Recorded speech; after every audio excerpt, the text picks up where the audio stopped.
Hey everyone, how's it going? I hope you're all doing great and that you're following the 3 H's of the channel. In this video it's going to be a compilation of encounters from Canada. So if that sounds like something you're interested in, pull up a stump and let's get into it. Thank you for watching. Over the years I've become floored by how many people have had experiences with crawlers. No doubt, a lot of reports and videos are either fakes or people jumping into the meme of it all.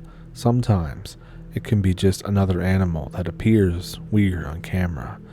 But I've had 2 experiences that I absolutely cannot explain. And even though I browse the internet a lot, I'm not really one to take this stuff at face value. I've racked my brain trying to think of a known animal that fit the color, texture, morphology, and gait, and come up with nothing every time. Both of these are in Canada, one in Nova Scotia and another in Ontario. So first, the Nova Scotia one. It's February 2021. I was living and working on a homestead with a good friend. We were on the South Shore, outside of Lunenburg. One day, I decided to drive up to the Bay of Fundy, across the province, one Saturday.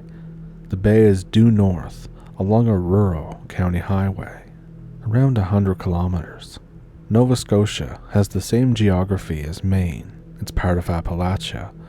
The highway rises toward the uplands and then plunges into a valley. Similar upland on the other side of the valley, and then the bay.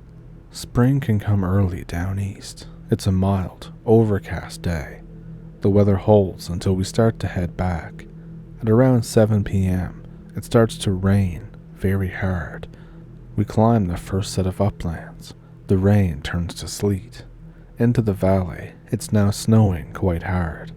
We cross the valley, and the snow is torrential, walnut-sized East Coast snowflakes. We get over the second upland, and I'm beginning to worry. I was raised in Ontario. I was used to heavy snow, but this is bad. At this point, it's very dark. We were cruising down the highway in my 4x4 truck with winter tires. Despite the equipment and experience, we were limping along at 10 feet of visibility. We were going about 40 kilometers an hour in an 80 zone. Nobody was around. We were well on our way home now, and the highway dips into a wetland area. It's a muskeg or bog type of environment, a mire with black spruces. The highway passes over an area that has a huge culvert, and 10 feet ahead of us, something runs from my left side, my driver's side, to the right. A humanoid shape, emaciated, bright white, even against the snow. It looks between my height and my bro's. He's 5'8", I'm 6'3", so somewhere in between there. It's loping, biped, on all fours, and it has a gait like a human bent over. Its ass is in the air, its legs kick back as it gallops, alternating arms and legs. We were struck by how fast it moved. It seemed frenzied and excited. I didn't see a face, but the color and texture immediately made me feel sick. I was genuinely terrified. I spent many years outdoors, and I'm very comfortable out on the sticks at night. Instinctively, I locked the doors. A 5 or 10 good seconds pass before I squeak out, "Did you see that?" My bro says, "What did you see?" Clearly, we are both on the same page. He's the opposite of a paranormal guy like I am. He doesn't have any interest whatsoever in spooky shit. The whole trip now has a dark, eerie vibe. It's very oppressive and threatening.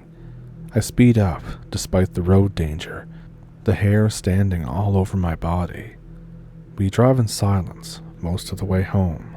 Clearly, we're feeling the same. Once we're close to home, a more temperate microclimate, it's raining again. We pick up something to eat. We're still not really speaking. We go home and go to bed. I could barely sleep that night. The next morning, I asked a Micmac medicine woman friend if she had ever heard of that.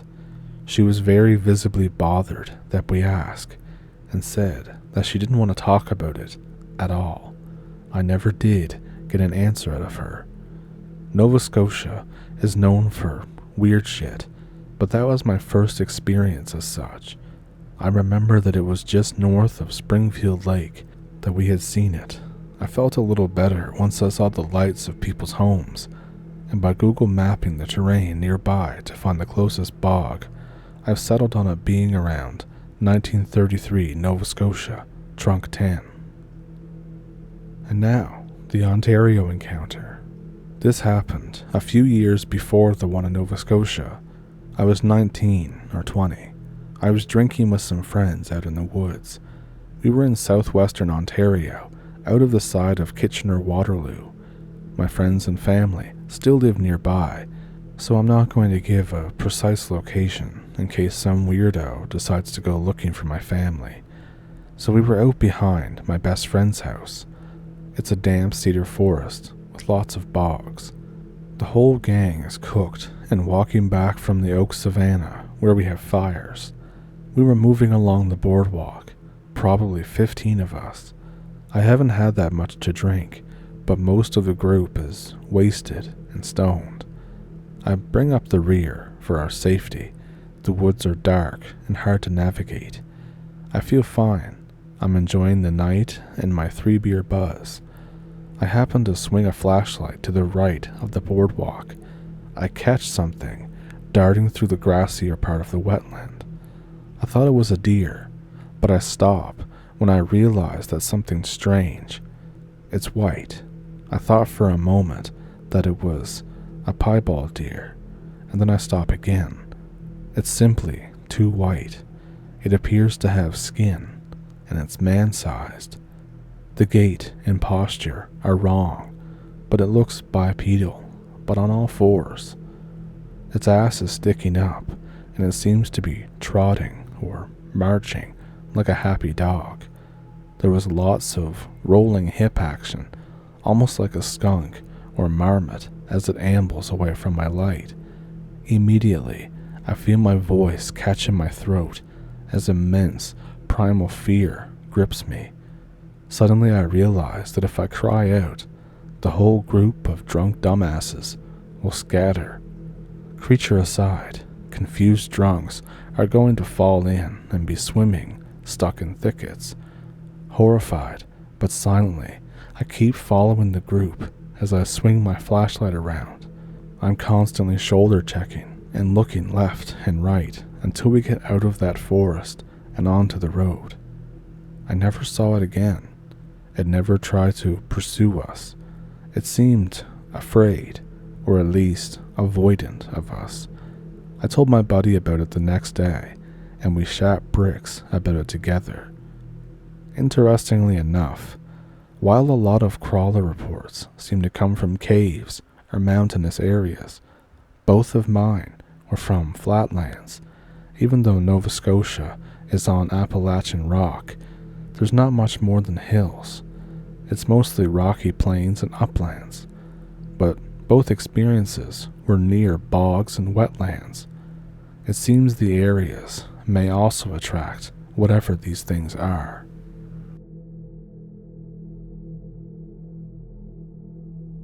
So I'm going to keep the details on this pretty vague since the place is still owned by my family, but I'd still like some input on what I might have experienced. This is my first time telling this story, so bear with me. This happened in the late 90s when I was a young teenager. We planned a winter getaway trip to northern Canada. My uncle's hunting cabin with a small lake right next to it. It's very idyllic. On the middle of the afternoon, it's overcast but no rain or snow that day. My dad is chopping wood on the shoreline. My cousins and uncle are just screwing around in the woods and shooting beer bottles. Back then was before I was educated on guns, so I was kind of afraid of them, but I still liked being in the wilderness regardless then. I decided to try ice fishing for the first time. The lake is within sight of my family, so they don't care. I go solo, and the ice is thick enough for me to stand on, with a couple centimeters of powdered snow as well. I wander out and I bust a hole in the ice. This takes a while because, again, I was a young teenager and pretty weak.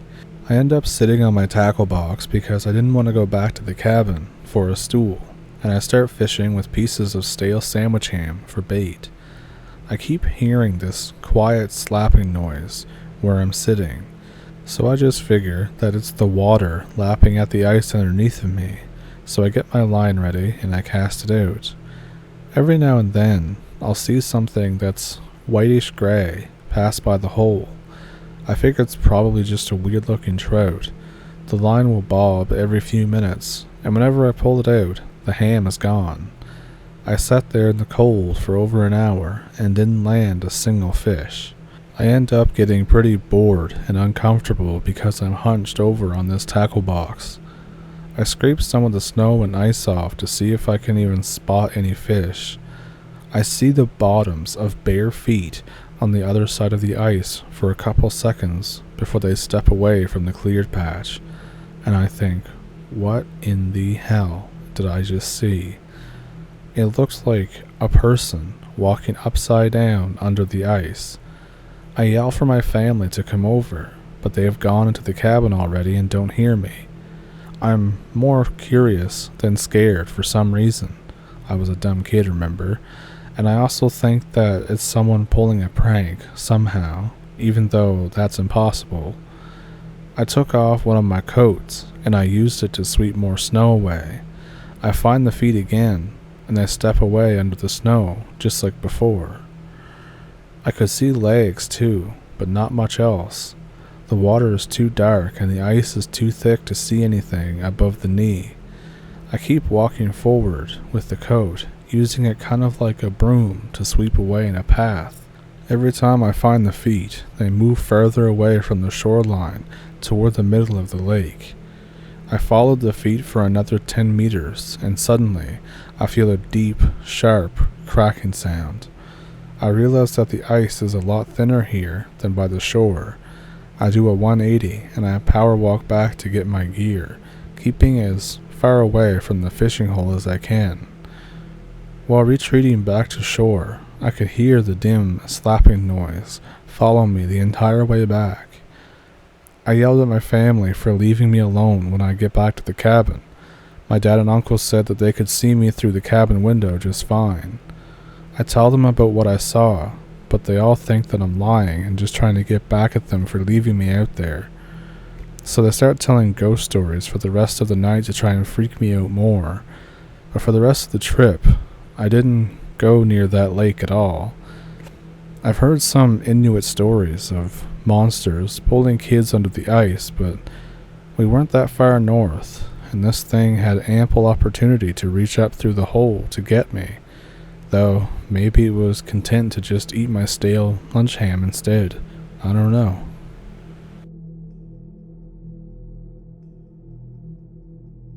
Here's what is basically the short version of an interesting experience I had while out in my local backcountry. To this day, I'm not sure what the hell my friends and I saw and heard. It gives me goosebumps and makes me look over my shoulder, just recalling the whole thing. So, I live on the Canadian West Coast. There's dense forest, mountains, and glorious camping everywhere where I live. I was camping at the end of a remote ATV trail with a couple of buddies. One trail in, one trail out. Nobody else for miles. Complete silence. We wake up around 5 a.m. to a weird rhythmic sound. A thump, thump, thump. It sounds like the bass coming from a distant nightclub with its doors shut. The sun isn't quite up yet. The sky is just turning from black to blue. Just barely enough light to navigate the camp without a flashlight. I get out of bed and I look around for the noise. I think maybe somebody has a radio. Maybe they left it on. I hear it again. Thump, thump, thump. My friends are waking up now too. They also hear it. They're cranky, and a few are slightly hungover. We start bickering and accusing each other of playing some kind of stupid joke, telling each other to turn that shit off already.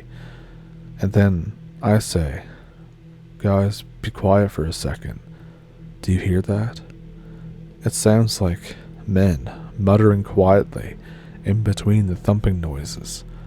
Somebody else is nearby. This is very unusual for an area this remote, especially at this hour.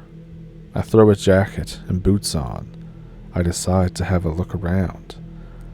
I sneak quietly toward the source. Some of my friends are with me. The sound is getting stronger. No, longer sounds, like muttering. We hear the thumps one more time. Between the beats, we can hear what sounds like several men chanting quietly. We begin to crest a small hill, trying to look into a nearby clearing. We can clearly hear loud chanting now. The hair on the back of my neck is standing up. My friends look like they're about to pass out, totally white. We get down on our stomach and we crawl to the top of the hill. I'll never forget what I saw. 4 to 5 large figures standing in a kind of lopsided circle. All of them are well over 6 feet tall, easily. The one smaller figure is sitting at the top of the circle, hitting a drum. These large figures are slowly swaying from side to side, up and down with the beat, and they're chanting. They appear to be very large men dressed in tribal garments. We think that we've walked into some kind of powwow or something, but then we realize that they're not wearing any kind of native clothing, but rather rags and what looked like tan leather scraps draped over them. A couple of them appear to have large, furry mane type things, kind of like beards, but all the way around.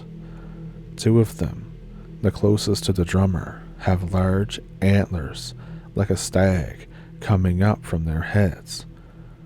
We obviously know at this point that our initial impression that this was a powwow is very wrong.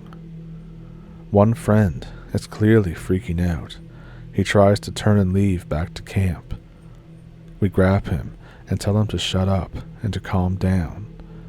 We continue studying this bizarre scene. They haven't noticed us. We are wondering what the hell they're even doing way out here before sunrise. The smaller one, beating the drum, has something hanging off his arms, billowing around with each mallet strike. It looks like possibly feathers or something. My friend can't handle it and tells us that he's getting the hell out of here. He stands up to run back to his ATV. Suddenly, the chanting stops, and they all simultaneously snap their heads into our direction. They're staring at us. I join our friend, sprinting back to our ATVs and fire up the motors. We're shifting as fast as we can, tearing down the dark trail as fast as we could. We never did go back for my cook kit or sleeping bag. So to follow up this story, we talked about that night over drinks at the bar a few times. Then we didn't talk about it for a while. It happened in 2011. We decided that maybe we were just hallucinating. Maybe we were just tripping somehow. One friend suggested that maybe it was just the local native band that were doing the tradition that they do every spring of calling the salmon or something like that. But I don't know if I'm convinced. The way they all just snapped their heads in our direction, the way they were dressed, it just looked not human. Never mind the antlers. Anyways, one of my friends who tried to get up and run first. He used to be a serious outdoorsman. He was a rock climber even. After that, he talked to the local tribe, and I don't know everything they told him, but he stopped completely. I know for a fact he hasn't gone camping since that night. He sold all of his climbing gear. He moved to Vancouver and got some kind of office job. The only thing he told me was that when he talked to them and asked them about it, their faces turned white, and they told him some stuff that he doesn't want to repeat. I still camp out in those mountains. I've had a few other frightening experiences, and I always carry a firearm with me now. I recently found the remains of what looks like, possibly, an old burial ground that aren't too far from there. But if the local band said it's not them, what the hell was it?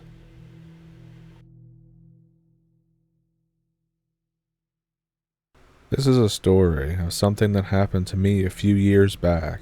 I haven't told many people, and those who I did tell just dismissed me out of hand.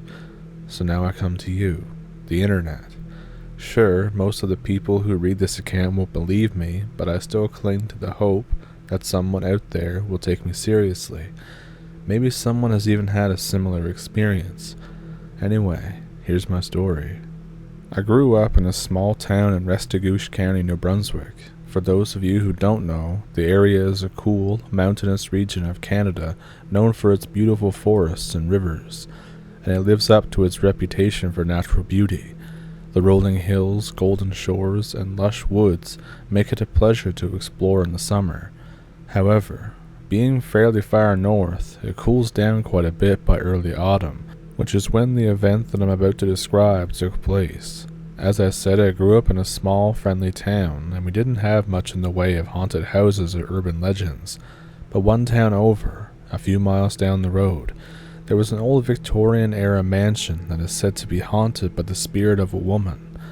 I always heard the story growing up, but by the time that I was about 12, I had stopped believing in ghosts and other such nonsense. But I'm getting ahead of myself. I should explain the legend as it was told in our area. The spirit was known to the local kids as Old Nan, or the Shrieking Woman. Some people who thought that it was all BS would dismissively call her the Screaming Granny, while shaking their heads at the foolish people who believed in her. Now, the details of the story vary depending on who you ask, but there's the most common version. Here it is. During the 1800s, there was a local outbreak of pneumonia one winter. There were some other sicknesses like colds and flus going around as well. It was a cold, snowy year, and everyone spent their days huddled inside. Perfect conditions for a disease to spread. Couple that with the poor hygiene and primitive medicine of the time, it's no wonder that the people started getting sick. The doctor in town, and yes, there was only one, was extremely busy treating the sick and trying to slow the spread of the disease. He went up to a large house on the outskirts of town, trekking through the snow and the icy winds to check on the family that lived there. The history of this family in particular was tragic enough already. The man who owned the house had died several years earlier of an unknown medical condition. His wife, distraught at losing her beloved so suddenly, had run away to America in the hopes of starting a new life, leaving her 3 young children in the care of her mother. The last anyone heard of her, she was a drunk living in the slums of some American city, though no one can agree on which city it was. I should stress that the details of this tale are hard to verify, and I'm merely explaining the story as I heard it growing up. Anyway, by the time of this outbreak of pneumonia hit, the 3 kids were in the care of their grandmother, a kindly old woman who tried her best to hold what was left of her family together. When the local doctor made his way out to the house, which was on the outside of the main settlement, he was relieved to find no signs of disease in the family. He explained that due to the high rates of sickness in the town, and the difficulty of journeying to their outlying house in such inclement weather, that he wouldn't be back for at least a week. He was satisfied that the inhabitants of the house were healthy, and as long as they stayed home, they couldn't contract any disease. Of course, the doctor had neglected to consider the fact that he might have carried the pathogens from his patients in town up to this family. This unfortunately turned out to be the case, for even though the doctor had not fallen ill himself, he must have been carrying some sort of bacteria or virus when he visited the family on that cold, bleak day.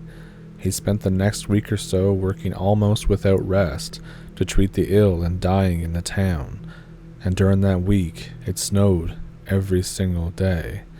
It was one of the harshest winters on record, but the doctor kept his word, and as soon as he could, he made the way back up to the old house outside of town where the grandmother and 3 children lived. Apparently it took him 4 hours just to walk through the snow that lay thick upon the road, though at least the blizzard had finally stopped. When the doctor arrived, he knocked on the door. He received no response, so he knocked again, calling out to the old woman while doing so. Again, there was no answer, so he let himself in. I don't know if the door was locked or not, but he got in somehow, and what a terrible sight that he found.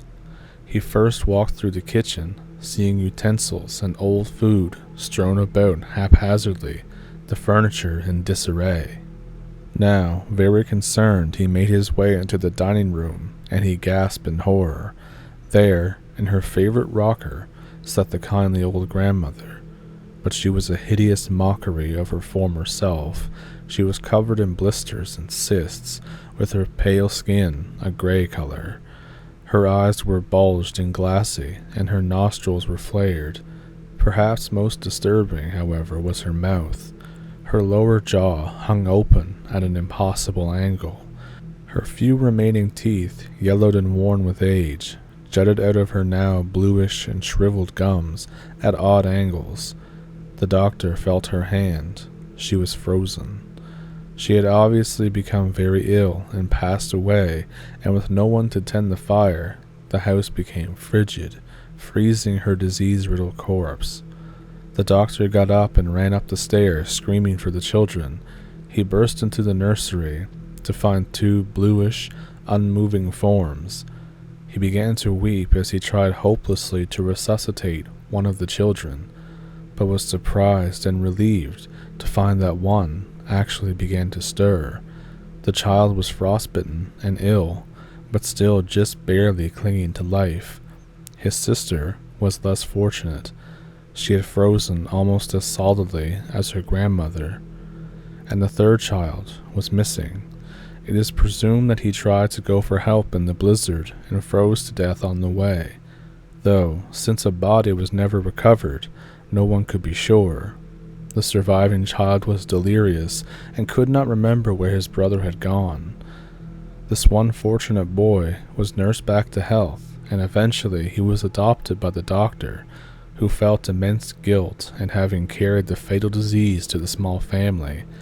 The old house was seemingly never lived in again. Anyway, that's the story as it was told to me in my childhood, and the story persists to this day, but I have yet to touch upon my own experience with Old Nan.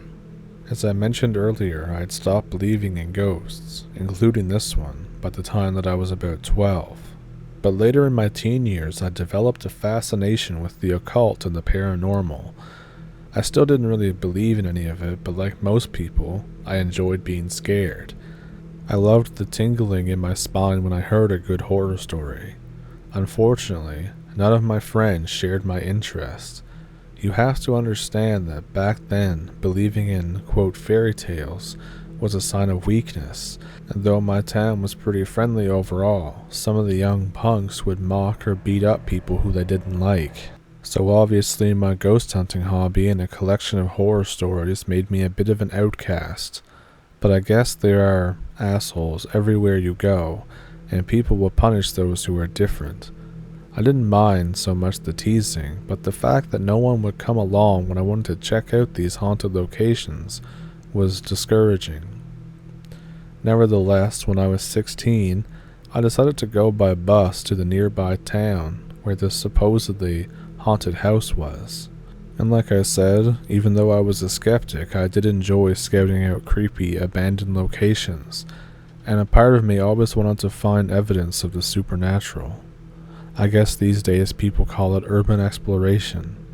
It was a blend of that and half-hearted ghost hunting. Anyway, this would be my first expedition outside of my immediate area. After half an hour, the bus arrived and I got out. I didn't bother questioning anyone for directions. I knew the name of the street the house was on, and since I had heard the story 100 times, it was at the end of Birchwood Lane. Besides, I didn't feel like embarrassing myself by asking anybody where the town's haunted house was.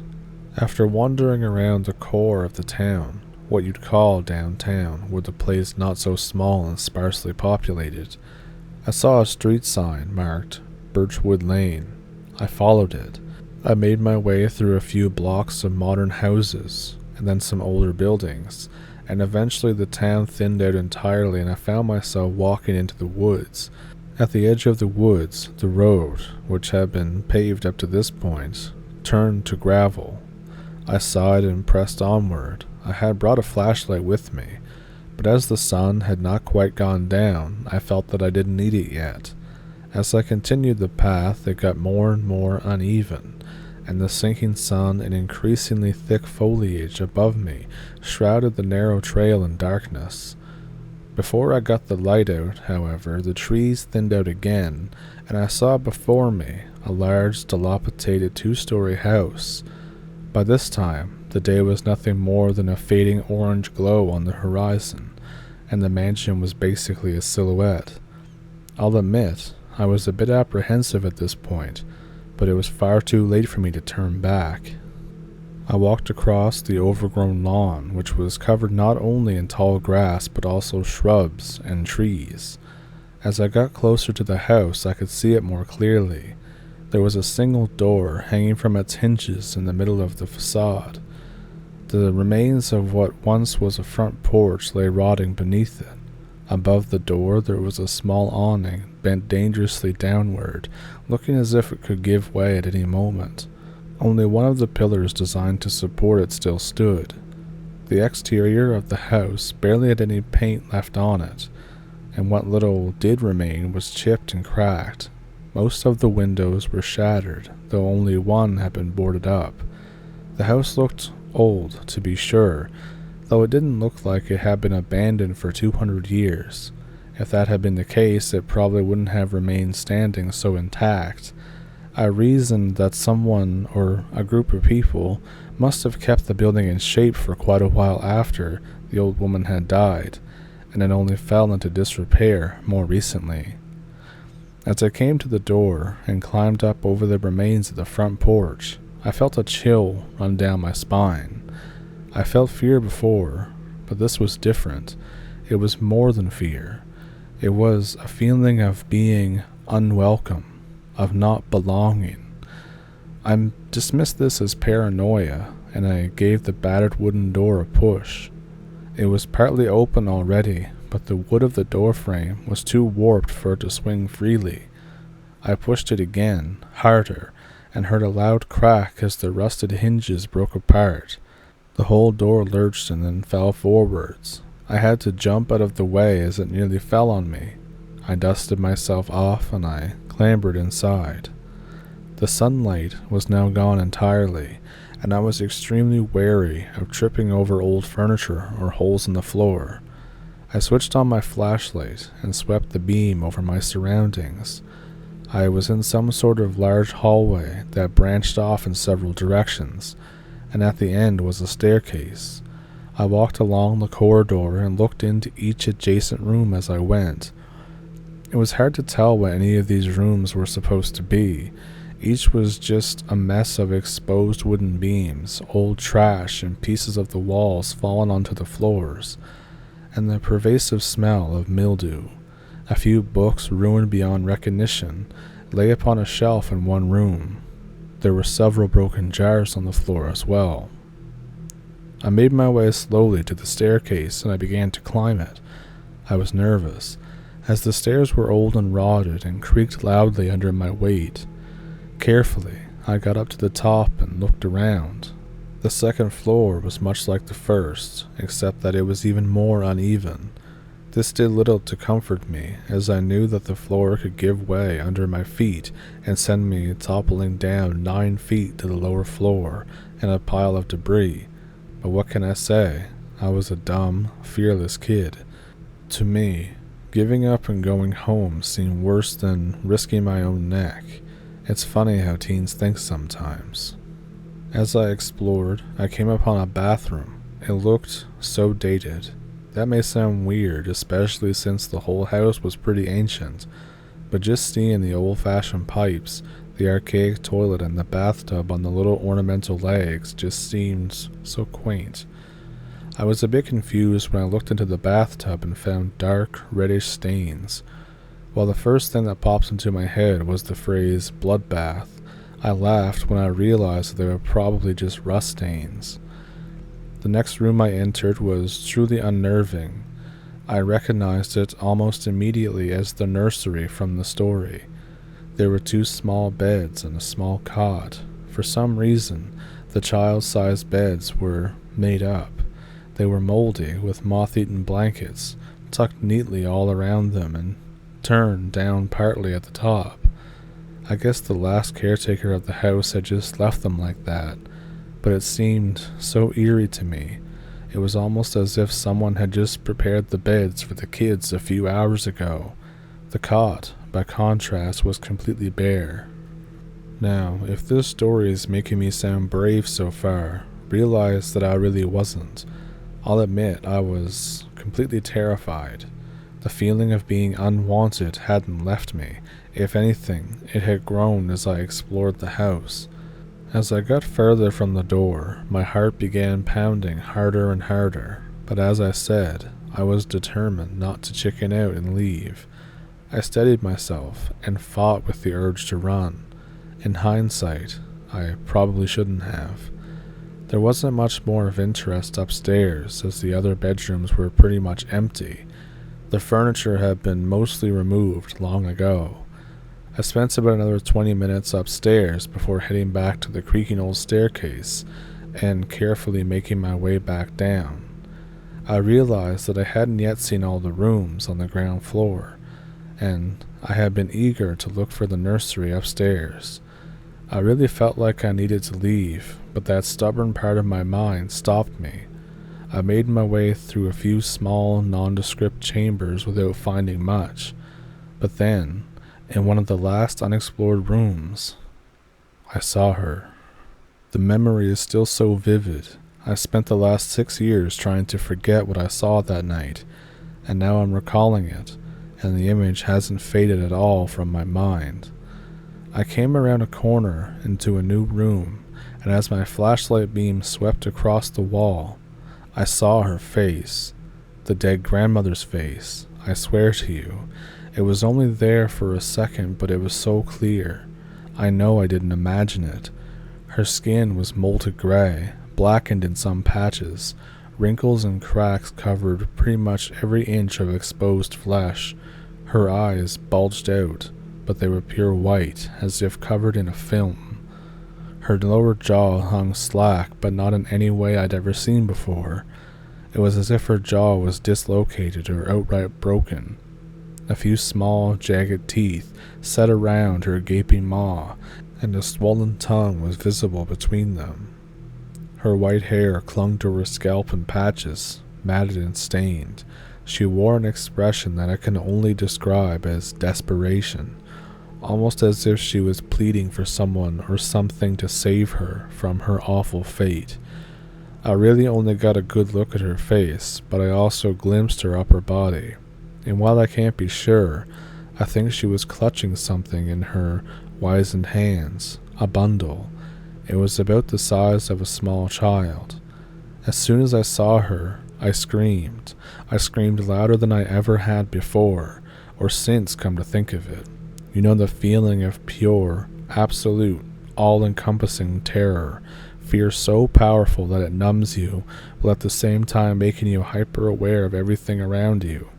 Some of you will know what I'm talking about. I dropped my flashlight and ran. I ran through the house, now completely dark without my flashlight. I tripped and hit a couple door frames, but remarkably, I seemed to remember the way out, even in my state of total panic, because I was outside in about 10 seconds. I just kept running, now with the moonlight to aid me. I'm not exactly sure when I stopped screaming, but by the time that I saw the outskirts of the town, a little while later, I was merely sobbing. I ran to the first house that I had lights on, and I pounded on the door. A bewildered man opened the door and I ran inside, nearly collapsing on the ground from exhaustion after running so far. My mad dash for town had left me with more than a few scratches and bruises. When I calmed down enough to speak, I told the old man that I just needed to use his phone.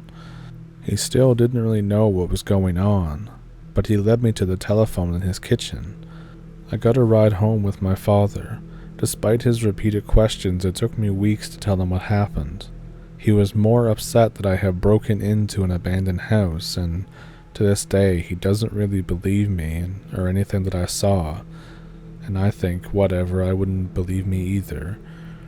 It was months before I could get a full night's sleep again, and even today I have nightmares about that dead, pitiful face staring out of the darkness at me. And though she made no sound when I saw her that first night, in my dreams she screams and wails. They say that memories of important or traumatic events are far more vivid than memories of mundane events. I guess that's true. I'll remember that face until the day I die. I don't blame you if you don't believe me, but I'm not the only one that's seen her. There are a handful of other unlucky people who have gone into her house at night.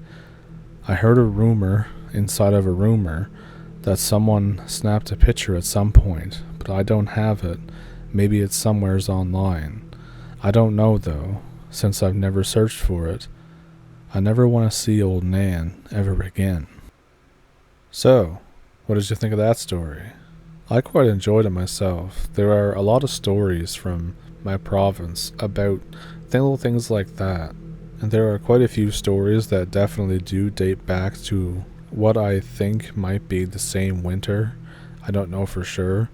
And I also am familiar with Restigouche County. I'm not super familiar with all the areas there, but I played hockey there, which sounds very Canadian. I do know of a Birchwood Lane, but it's not in Restigouche County, so that's obviously not it. If I ever do find out where that is, if I can figure it out, there's a chance that I might actually go there and I'll live stream it or something, but that's the event that I actually figure out where it is, and it's not super far away and the price of gas drops a little bit, But yeah, there are a lot of very tragic stories like that result in an urban legend or a ghost story from my province, and they're all over the place too. There's even the Headless Nun Tour in Miramichi. I actually recommend people go to that if you're ever in New Brunswick. Go to the Headless Nun Tour in Miramichi. It's at night, and they do it through a place called French Fort Cove. Other wild places are Bow Bear Island, where people were quarantined, and a lot of them died there. Some of them would try to swim back across to the city, and they would get swept away into the undercurrent and drown. So there's lots of human bones and stuff there. And I believe that was also a particularly harsh winter, the same as another area in the same city of Miramichi called Middle Island.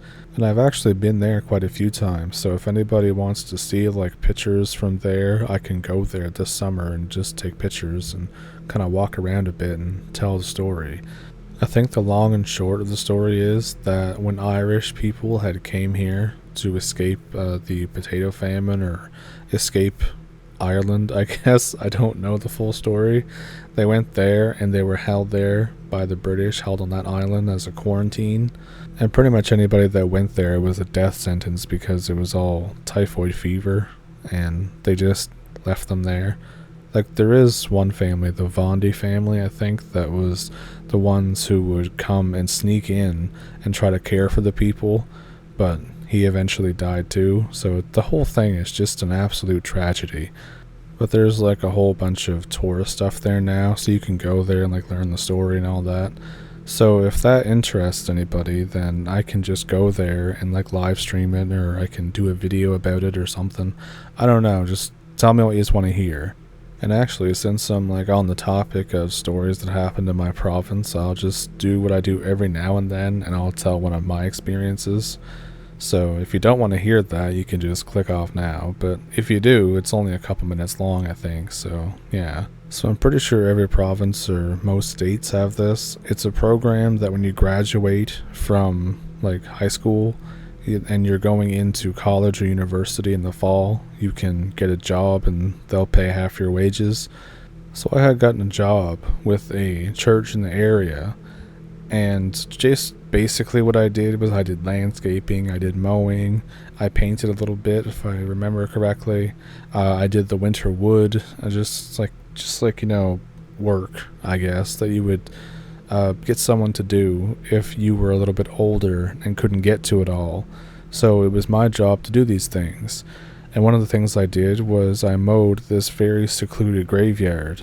Now generally, since at the time I had no car, I was there by myself a lot. So I was there with the mower and extra gas, and I was mowing, and everything was going by as it normally would. I was listening to some music, and then at one point I decided to take a break. And I also didn't have as much gas as I thought, so I had just sat there for a break, and then I would call the minister to come bring me more gas if he could. And as I'm sitting there, I see this girl at the back of the graveyard. This graveyard is surrounded by a forest, like a pretty, or it was then anyways, a dense forest. And she's just skipping back and forth along the back row of the tombstones. She must be between 4 and 6 years old. She's wearing like a white dress and a white hat, just like fancy clothes. So at first I thought that maybe there is somebody at the adjacent graveyard, because there's two right side by side that's separated by a hedge or a fence. And I decided to go and just kind of glance into the parking area, and there's no car. So I thought, okay, maybe there's like a family that walked here for some reason, and the kid is bored and is just playing. So I look around to the other graveyard, like I look over the hedge. It's empty, there's no one there. I'm the only one in this entire area. And she's still just skipping back and forth. So I think, oh, okay then, I'm just gonna go with this and just let it be. I just mowed there and I didn't see anybody near that place, so I don't know what the hell's going on. So I end up calling the minister to just tell him that I need some more gas or whatever. And after I get off the phone, she's once again still there. So this time I'm like, okay, this is obviously a real person. So I start to go over to them and I call out to her, because I just want to know who she is, and chances are I probably knew her parents. So I start walking over to her, and she looks at me, and she's super pale, but still, like, I don't know, just looks pretty normal, I guess, just a pale kid. And then she smiles and runs back this little trail, like at the end of the graveyard. The trail only goes like maybe 30 feet into the woods, and then it stops. It was just like when you take all the old flowers off the graves after they've died, you can take them to like a compost pile. That's the word I'm looking for. So that's pretty much where the trail led. So I follow her back the trail, and I just find her hat. I don't find any person. And again, the trail just ends, so I don't know where the hell she could have gone, because she was in my view the whole time and she just vanished. So I pick up her hat and I'm just holding it, looking at it, thinking this is really weird. And I walk out of the trail, and the minister's there now, and he's asking me, he's like, why were you in the woods? Like, what were you doing?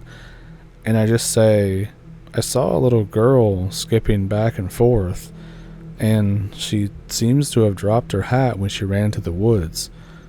And he gives me like the weirdest look that somebody could give you in that situation. He was kind of skeptical, but still just like, you're obviously holding a hat, so you got it from somewhere. And he was like, oh yeah, I don't know what you want to do with that. So I just put the hat like on the back tombstone and just walked over to him. And we talked for a few minutes about how much I got done and everything. I said I'd be done in like another hour or so. So he said, okay, just give me a call. And then he leaves. So I put the gas in the mower, and I start up the mower and turn around, and the hat's gone. And there's no trace of the girl, and then I never saw her again, ever, since any time I've been there. That kind of rambled that story off, but it's really weird. And I thought that some people might like to hear a spooky little story from my neck of the woods. So if you liked the video, then great. You can like and subscribe if you want to. There's links in the description if that's something you want to do to support the channel. And thank you for watching. Thank you for pulling up a stump, and I will see you in the next one.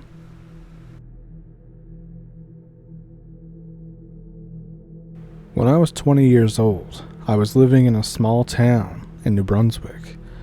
I was skeptic to my core. I was an atheist my whole life, although I did believe in the occasional UFO phenomenon, but I thought that most had a rational explanation. But this changed one night. I was walking home from a party at a friend's house. This was during peak coronavirus, but we didn't really respect the social distancing thing. Now I left the party around 2 a.m., and it's a 20-minute walk home. 15 minutes if you cut across these two big fields. The fields are separated by a row of trees that were planted to mark the property line, as far as I can recall. Luckily, there's just a dusting of snow, so I'm physically capable of cutting across. When the snow gets too high, the shortcut becomes very unrealistic and I have to take the long way around. But anyways, once I reach the fields, I set off across them. And I'm looking at the ground mostly as I walk because I like the noise that my feet make on the rough snow. I had about 3 beer, and that made me kind of buzzed, but not really enough to see things. Anyways, I was listening to music. As I crossed the field, I begin to feel dread, and it's a mounting sense, like waves and waves of dread. I'm looking up now. My eyes are darting around. As I near the trees in the middle of the field, I see the shape. It's a black shape, but it's the shape of an animal. It looks like a dog. Initially, I'm a little taken back, but then I laugh at myself because it's just a dog. But I keep looking at it. I was probably 10 to 15 meters from the trees.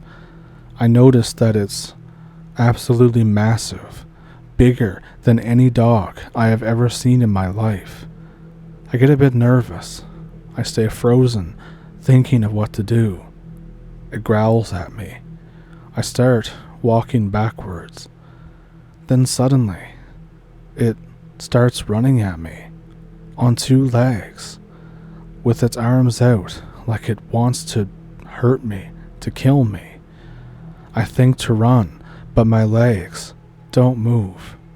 As it nears, and this sounds stupid, but I swear that I saw it, its eyes glinted as like a red color.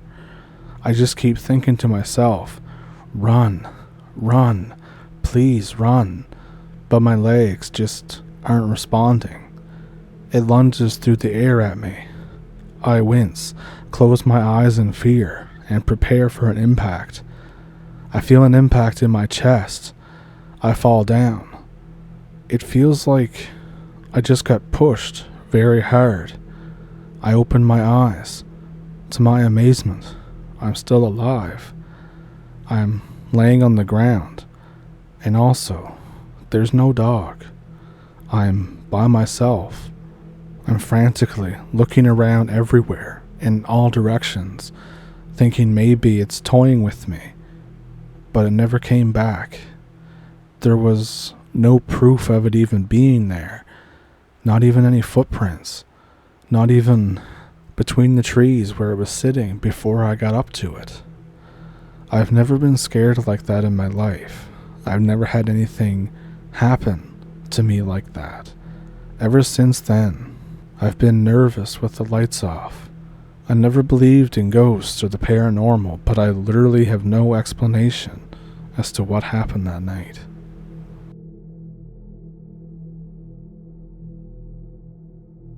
Here's some backstory. I'm an operating engineer, and I have a friend through my union that I call T. T worked in the North Woods of Canada a lot when he was younger, and he was into pipelining. I met him while working at a power station. He was a super cool guy. He always had awesome stories, nothing really paranormal level, but that changed one night. We were having a few beers in my garage, working on his mud truck, or woods truck, depending on where you are. He all of a sudden said, I've got a story for you. You seem like a level-headed guy. I haven't told many people about this, but I want to know your thoughts. I didn't know what I was in for, but I said okay. This story, from now on, will be told from his point of view, as if he's telling it. I was working running an excavator and survey crew in northwestern Alberta. I had to survey for a new storage loop. I had a partner and a brand new K1500 pickup truck and some basic survey tools and a rifle. This is in 2001, so I had very basic cell phone reception with some fancy phone that they gave me, and we also used a CB to communicate. The company's reasoning for the rifle was in case of a bear or something like that. Anyways, we were doing our survey stuff, marking natural landmarks, wetlands, and protected areas. It's pretty easy stuff if you know what you're doing. And then, while doing this, I catch something at the corner of my eye, but I brush it off initially, as deer are very common and they're kind of spooked around humans. So I continue to work until the sun starts going down, and then we begin to pack up to go home. I have to work the same area the next day and finish up to get to the site around 10 a.m. Again, I see something huge, very big, looking down from a ridge. It almost looked like a bear standing on its hind legs, but it was different somehow. Its head was different. The posture was different. I beep the truck horn. The thing turns around and disappears into the thick brush. By this point, I had decided to leave the rifle unlocked in case this bear, quotes, returns. I was setting up on the benchmark. My partner, D, had the grade rod for today. I went back to the truck to get my clipboard and write down today's measurements. That's when I hear the most blood-curdling scream. It was D, and he sounded like he was absolutely terrified. Then, it sounded like something was attacking him. I grabbed the rifle. I couldn't see him anymore. I saw the brush being shaken all around. I ran into it, calling out. No response. I kept pushing. I made it to a sort of clearing. I saw the thing again. This time, it's dragging D behind it. For some reason I shout, "Hey!" It turned and growled at me and bared its teeth. I didn't hesitate. I emptied half a clip into it. The thing screeched, dropped D, and took off fast into the dark woods on two legs. I get to D. He's very badly injured, beaten up. His face is swollen. His breathing is weak. I do my best to pick him up and get us both back to the truck as quick as I can. Halfway up the slope to the truck, I hear the screech again, but this time it sounds like there's more than one. The screeching is getting closer. I'm scrambling as fast as I can. I manage to get Dee into the passenger side of the truck, and then I speed off. I left the tools at the site, but at this point, I really didn't care. I get Dee to the company infirmary. Briefly, he wakes up. He sees an area where he sees me, and he says a quiet, "Thank you," and then passes out again, and he was out for days. I get questioned about what happened. I literally tell them that I don't really know, that we were attacked. I get offered to work in the yard for the time being until the investigation is complete. Days later, when Dee gets asked about what happened, he woke up and he was strong enough to talk. He says that he didn't really remember. He remembers getting hit, and that's it. Weeks later, I find out that I'm going back to survey. I beg them to give me more time. They figure that I might have some trauma, so another crew gets put together. 2 weeks go by, and one of the surveyors, unfortunately, goes missing in the same area. I get questioned by a forest ranger about what I really saw. I tell him. He looks at me and he says, "We're saying it's a bear." But I knew and he knew. Our expressions both told us it wasn't a bear. Very soon after that, as soon as I had enough stamps, I quit. After this, he told me that that's why he never works in the woods anymore. He said there's some spots that we just don't belong. I believe him, and he was absolutely relieved to finally tell someone who didn't think he was crazy.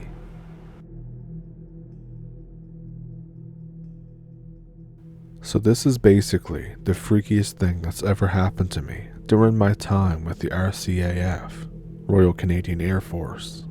This is my first time telling anybody about what happened, so I'll try and take out most of the military lingo. So first of all, I wanted to be in the army in general because I'm quite patriotic about my province and my country.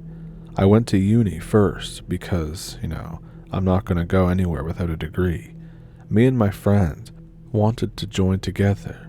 I tell him to get a degree so we actually have a future after the army. He goes to college and becomes a welder. I go to university and I get my degree. Anyways, of course he finishes before me, so he joins up and is working about a year before I am training. After all this though, we get deployed into northern Alberta. The base is snowy and cold as hell during basically 24/7, 365 winter. We both work with helis because my friend loved them. So one day, we get told to fly out at around 10 a.m. I didn't want to, but I wasn't exactly in the position where I could say no. So, I get in the heli with my friend, and I learn that where we're supposed to go is about 15 to 20 clicks out. Neither of us got told what exactly happened, but since they needed the heli, we assumed it was a hunting accident, since there's no grocery store for hundreds of kilometers. We ride in silence for the most part, because we're pretty tired, because we're also the crew doing supply runs. So we finally get out to the coordinates, but it's still pitch black out. I use the night goggles, and I see this house, but while I'm looking at this house, something isn't right. The front door is open, and all the lights are off. Just staring at it, I get this horrible feeling. I tell my friend to pull up so we can be quick about this. He asks why. I tell him to just pull up. He sighs, but pulls up. I stare at the house for what feels like forever, waiting for something to happen. I was just about to say, "Let's go down and check it out," when something comes out of the house. Note, something. This thing literally ducks away to get out of the doorway. It 100% looks to be dragging a person behind it. It has such a disproportionate body, a large head with a smaller body with long arms and long legs. It suddenly stops and looks up. It's looking at the helicopter like, what the hell is this? But I can almost feel that it's staring directly at me as well. I get really creeped out. I tell my friend that we need to have a look. He spins around and looks down and says all he sees is a guy on the ground. I look around and I think, where the hell did that thing go? But we see him moving, and my friend says we have to go get him. I tell him that there was something else down there, but he doesn't believe me. I get a little pissed because I'm not being believed, but I can't fight him because he's flying. I tell him not to power down at least, and hover so we can take off faster. He rolls his eyes, but he can see that I'm being deadly serious. I get down there, and I basically become an Olympic runner. I grab the guy and throw him on my shoulders, and basically run back to the heli. I was quite strong because of the army. I toss him on the floor, and I step up, when suddenly, over the noises of the helicopter, we hear a screech that would beat out any animal by a mile. I turn to see this thing that I saw on the roof. I freak out, and I yell for him to pull up. The thing leaps off the roof and onto the ground. We're both thinking, whoa, what? My friend is a fancy flyer. He manages to streak to the left, narrowly dodging this thing when it tries to jump onto the helicopter. It's screaming again, writhing in the snow. Once we take off, I grab my night binoculars and I see this thing running after us. Obviously it can't keep up, and it eventually stops. It just stares up until I can't see it anymore.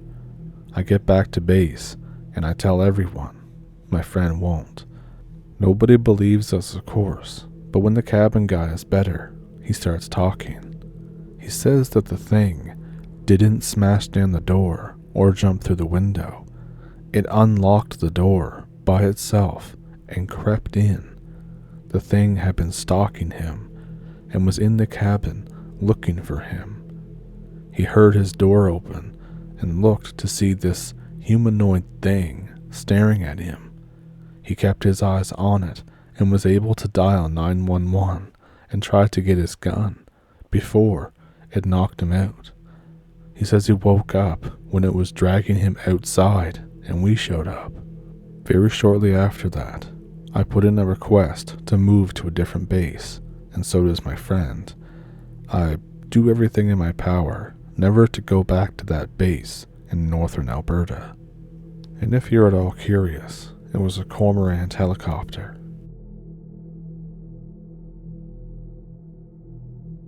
So this is my first time ever talking about this. I have a story to share, and I don't know who else would possibly believe me. This is not one of those creepypastas either. This happened to me in August of 2017, but I've only really started to come to terms with it now, and I'm ready to talk about it, I think. And this isn't something that you can just talk to a therapist about. I'll try to get all the details together as much as I can, but again, this was a traumatic thing that I haven't gotten over, and it's the first time telling this story to anyone, and you're all strangers, so just try to bear with me if I get a little into the details or get long-winded. But basically, the other day I started reading about skinwalkers, or flesh gates as some people call them, and I'm 99% sure now that I've encountered one of those things. They are real. I tried as hard as I can to push that memory to the back of my head and just repress it, but after stumbling upon the realization that there seemed to be a lot of stories that share similarities with mine, it's clear that I can't do that, so here it goes. A little bit of background to start off. I live in small-town Nova Scotia, Canada, and I was always a bit of a troublemaker as a kid, but I've really smartened up in the past year or so due to the birth of my son. As of a couple of months after this happened, I actually became a person who prays and goes to church. I'm 25 now, and he was born when me and my girlfriend were only 17.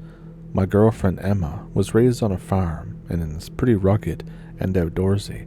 My best friend Ben is a good kid.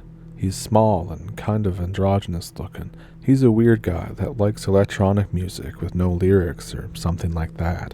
He doesn't even drink or smoke weed because it gives him anxiety. We honestly don't have much in common, and I'm not really sure how we became friends. But I do know what holds our relationship together is a really strong understanding and acceptance of one another. We have the type of relationship where you share everything without asking, without judgment. Whenever I got into a fight with my parents and got kicked out, I needed a place to stay, and his door and arms were wide open. And then for the past couple of years, we've gone on a camping trip together in the summer. I would take him and our girlfriends to this secluded beach about 3 hours away. It's a half a kilometer stretch of sand in the middle of nowhere, basically. It's nestled between forested cliffside with nothing but huge rocks for miles on the other side. The access road isn't even paved. It's long and winding and bumpy, but it's gorgeous how the trees hang down in a sort of a tunnel around you. Like little country houses are dotting the landscapes as well. Some of them are quaint and pretty and well maintained, while others are dilapidated, abandoned old shacks. Eventually, you come to a bend where the houses stop, the woods get thicker, and the road steeps upward. Then, when you get to the top, there's a clearing, and you can see over the cliff to one of the most beautiful scenic beaches you could ever imagine. It's actually enchanting to see. The beach itself is a public beach, so you aren't technically allowed to camp there, but it's just the kind of place where most of the locals are not really going to care, and even if they did, the cops aren't going to care enough to drive all the way out there at night to shoo away some teenagers off the beach, so we felt pretty comfortable. We had been there twice before, as I mentioned. Both times, a few small groups of people came and went throughout the day, but by nighttime, and then when we woke up in the morning, we had the whole beach to ourselves. This year, we upgraded to a much bigger, more luxurious tent because we were bringing my baby, and planned to set up his playpen inside the tent to substitute a crib. So again, at the time I was a proud new father and an owner of a 2008 Ford Escape SUV. The car is much more cramped this year due to the baby. It's me, my girlfriend, our son, Ben, and his girlfriend Jocelyn, and my 2 dogs, jammed in the back with all of our stuff. It's not really relevant yet, but it will be, so let me just tell you quickly about my dogs. They're 2 pit bulls, Nebraska and California. Nebraska I got when I was 10 and raised him from just a little puppy. Now he's a big lap dog. Callie is a guard dog. She can be a mean bitch when she wants to be, and that's why I love her. We adopted her when I was 14, and she was just about 8 months old then. Her previous owners had wanted a guard dog, but were having trouble reining her in, and the wife was concerned about her child's safety. Given that I didn't have one yet, I thought that the perfect time to train a badass protector dog was then. And by that point, she was already pretty deep into training, and seemed to take pretty well to me in Nebraska. When Emma got pregnant, I was worried that I might have to give her up too, because we didn't know how she'd react to a child in the house. But when he was born, the first day we brought him home, she just instantly fell so in love with that baby. She stopped sleeping at the foot of our bed with Nebraska that night and just started sleeping under his crib. I think she knows what her role in the family is, and is genuinely happy to be that for our son as her top priority. So, continue. I park at the end of the road, where it loops in a small circle, and we head down to the path to the beach. We were carrying as much as we could, but leaving plenty behind still. We set up our camp, where the sand turns into a patchy grass. This is about 50 to 100 feet in front of the tree line. Everyone has their assignments. Emma begins staking the tent. Ben starts making a fire pit. Jocelyn plays with the baby so he doesn't try to eat rocks, and I make a couple more trips back and forth to the car for the rest of our things. I trip in the sand and eat shit on the way back with the cooler, but luckily nobody seen me do that. So we all finish setting up, and we crack open a few cold ones. I drink with Emma, and intermittently I smoke a joint with Jocelyn for a few hours. The sun starts to go down. Ben starts the fire. Despite Emma being outdoorsy for our group, Ben is randomly pretty adept at managing a fire pit and building one. The beach is now completely empty except for our camp and a group of 20-somethings on the far side of the beach. They're also sitting around a campfire. They're progressively getting louder and rowdier. Eventually, my kid starts crying, so we put him to bed in our tent, and not too long after that, the group of other people starts to slowly clear off the beach. I go behind the tent to take a pee. It's about 11 p.m. by this point. Their fire is burning lower than ours, but you can still make out 3 silhouettes around it. They have no tent, but it looks like they're putting down sleeping bags in the sand. You can see pretty well in the dark here, because even though it had gotten kind of cloudy, the stars and moon are so bright and shine so brightly that they illuminate the clouds, which then reflects off the water and lights up the sand. I round the tent back to my seat, and I can see one of them gets up and begins the trek toward the path up off the beach. Most of his friends had already taken that path, but as he gets closer, it's clear that he's coming directly toward us. Nebraska, being the big dumb sook that she is, charges to close the distance between us and them. Luckily, this guy seemed to be at least somewhat familiar with dogs, because he didn't put up his guard to protect himself. He knew the huge pit bull bearing down on him wasn't going to attack. He pets my dog and continues into our campsite, smiling and waving, apparently drunk or something by himself. "Hey guys," he announced. "I figured I should come over and meet our neighbors for the night. How's it going?" Ben snaps a shh at him. He says there's a baby asleep in the tent, and he says, "Oh shit, sorry." "It's all good," I reply. I extend my hand to shake his. I'm more drunk than Emma, and more stoned than Jocelyn, so even though we come here specifically to avoid contact with other campers, I was feeling friendly. I told him my name. I point out my friends and introduce them, and he introduces himself as Ducky. He says that he and his friends are getting tired, but he's not, so he came over to meet us. He asks if we're from around here. I tell him kind of, but not really. He says that he just lives down at the base of the road we drove up on. He camps here all the time, ever since he was a little kid. And suddenly, my phone rings. The phone call was weird for a couple of reasons, but at the time, in my messed up head, they seemed to cancel each other out, and I didn't think anything of it at the time. For starters, there's no cell reception on that beach. Literally, as you drive up on the road to get here, you lose service. And then after that, it's almost like you step into some kind of electronic disabling force field or something. As soon as your feet hit the sand, you lose that last bar. Occasionally, it comes back for just a minute or so, and if you caught it right, you could check your Facebook or Twitter or whatever, but we don't come camping to watch our phone. So, surprised that anyone would be calling me, I answer. And this is when the whole night starts to get actually weird. I say hello, but there's nothing on the other end. Just silence, followed by a short burst of static, and then my service cuts back out, and I lose the call. I assume at the time that I couldn't hear anything because there just wasn't enough reception, which makes perfect sense. But looking back now, I swear, in that burst of static, I think I heard a baby crying. I have no way to know for sure though, or if that's just me going crazy thinking about how screwed up this all gets. But again, at the time, the phone call didn't totally trigger any mental alarms. Oh, and also, after putting the baby to bed, every 20 or 25 minutes or so, Callie would start whining at the door, so we'd let her in, and then she'd just want back out again. So after she did that 3 times, we just left the bottom of the tent unzipped, so she could poke her head in and check on the baby, which seemed to satisfy her. But at this point in the night, after repocketing my phone, I hear Nebraska start growling.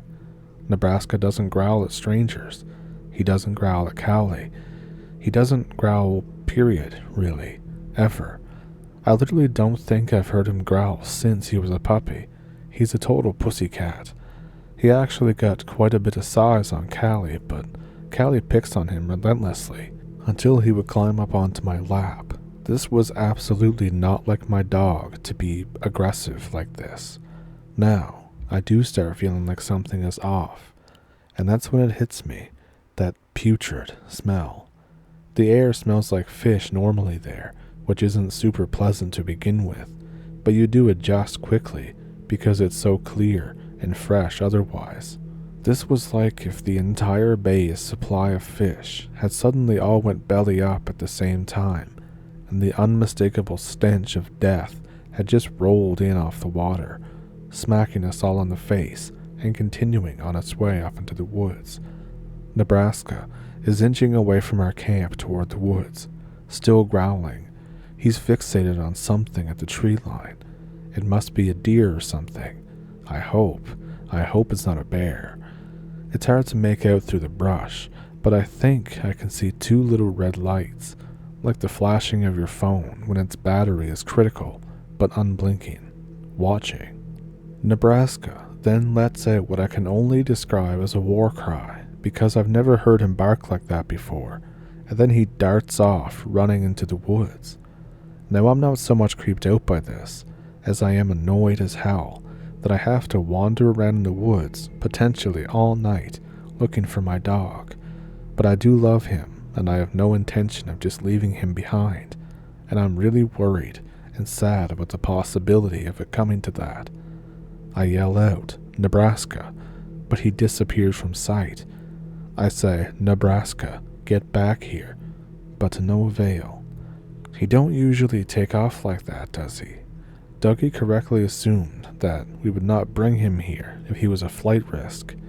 I say, no, that's really unlike him. I was scanning around for Callie while we were focused on Nebraska. She had disappeared. Some guard dog, I thought. But it turns out she had just quietly slunk into the tent and was resting by the baby's playpen. I say, "Good girl, Callie. Stay." I toss her a graham cracker and zip the tent all the way up behind me. Dougie says that he has an old .22 hunting rifle in his trunk and offers to go get it to help me look for Nebraska in case we encounter critters. At this point, I remember that I have a handgun of my own in a car. It's one of those semi-automatic CO2 revolvers, one of those ones that's classified somewhere between an airsoft and a real pistol. It's definitely not lethal. You'd have to pretty much fire it at point blank at something's head. But of course, that's more than dangerous enough to drop the orange tip that you have on toy guns. What's more, it should be loaded with hunting pellets.